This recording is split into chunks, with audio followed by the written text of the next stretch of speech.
মিলাদটা রাসূলের যুগে ছিল না। মিলাদ মানে জন্ম, মৌলুদ থেকে মিলাদ। তখন এই মিলাদটা রাসূল করিম সাল্লাল্লাহু আলাইহি ওয়াসাল্লামের জন্ম বৃত্তান্ত। এই জন্ম বৃত্তান্তের যে সিস্টেম আমাদের দেশে উপমহাদেশে চালু হয়েছে, কতগুলো লোক এক জায়গায় বসে তারপরে সব দাঁড়াইয়া নবী সালাম আলাইকা কোরআন সুরে সমস্বরে একযোগে পড়লো। এইটা রাসূলের যুগে ছিল না, এটা সাহাবায়ে কেরামের যুগে ছিল না, এটা তাবিঈনদের যুগে ছিল না, এটা তাবিঈনদের যুগে ছিল না। এখন আপনারা মনে করেন যে কোন জিনিসে খুব সওয়াব আছে এমন কোন জিনিসকে রাসূলুল্লাহ আমাদেরকে জানান নাই, সাহাবায়ে কেরাম আমাদের জানান নাই। আপনারা কি এই ধরনের বিশ্বাস করবেন?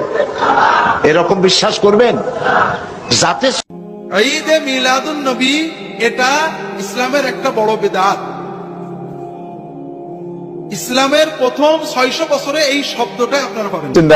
अबाउट ईद मिलादुन नबी, आप देखेंगे कि हमारे मुस्लिम माशरों में जितने हैं, खुसूसन इंडिया, पाकिस्तान और ममालिक में, कि एक ईद मिलादुन नबी मनाया जाता है, वो बर्थडे ऑफ द प्रॉफिट। और अगर आप देखेंगे ये 12 रबी अव्वल है। और जहां तक के हमें हदीस की रोशनी में हमें यह साबित नहीं होता है कि मोहम्मद सल्लल्लाहु अलैहि वसल्लम ने कभी अपना सालगिरह बनाए, या साहबाज ने या ताइन या तबताइन ने कभी उनका सालगिरह बनाए। तो जब मोहम्मद सल्लल्लाहु अलैहि वसल्लम ने कभी कहा नहीं कि मेरा सालगिरह बनाओ, या कभी साहबाज ने नहीं बनाए, और अगर आज हम उनका सालगिरह बनाते तो ये बिदअत हो जाता है। तो ঈদে মিলাদুন নবী তো ইসলামে নাই, নামাজ হবে কোত্থেকে? নবী করিম সাল্লাল্লাহু আলাইহি সাল্লামের জন্ম হয়েছে এটা সত্য, কিন্তু এই জন্ম উপলক্ষে কোনো ঈদ বা কোনো উৎসবের নির্দেশ কোরআন বা হাদিস কোথাও আমাদেরকে দেওয়া। বিশ্বনবীর জন্মদিন পালন করে একটা দল বিরিয়ানি খাওয়ার মাধ্যমে আছে না নাই?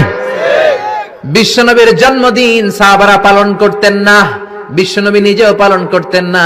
শুধু যখন জিজ্ঞেস করা হলো কেন রোজা রাখেন, বিশ্বনবী বলেন যেহেতু জন্মেছি, এই জন্মটা আল্লাহ আমার না দিলেও পারতেন, জন্মের শুকরিয়া স্বরূপ আমি রোজা রাখি। সুবহানাল্লাহ। কিন্তু ওই দিন মিষ্টি আর হালুয়া আছে না নাই? জশ্নে জুলুসে আছে না নাই?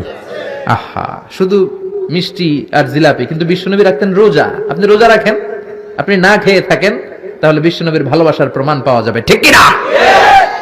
চট্টগ্রাম থেকে আমি আসতেছি, এই যে 12 রবিউল আউয়াল জশ্নে জুলুসে ঈদে মিলাদুন নবী, পুরো চট্টগ্রাম শহর প্যাকআপ, গাড়ি চলে না। এদের যোহর নামাজ কই, এদের আসরের নামাজ কই, এদের ইবাদত কই? কিচ্ছু নাই, শুধু আছে মিছিল আর জিলাপি, আছে না নাই? মুসলিম উম্মার প্রতি বিশেষ বার্তা দিয়েছেন মসজিদুল হারামের ইমাম ও খতিব শায়খ ডক্টর আব্দুর রহমান আস-সুদাইস।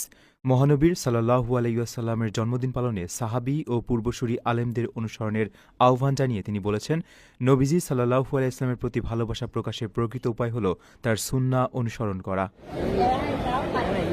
শায়খ সুদাইস বলেন, কোরআন ও সুন্নাহতে মাউলিদ উদযাপনের কোনো ভিত্তি নেই।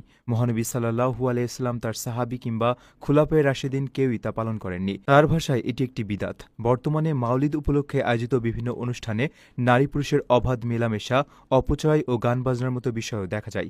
নবীজি সাল্লাল্লাহু আলাইহি ওয়াসাল্লামের প্রতি সত্যিকারের ভালোবাসা তার সুন্নাহ অনুসরণের মাধ্যমে প্রকাশ করতে হবে, নতুন কোনো রীতি চালুর মাধ্যমে নয়।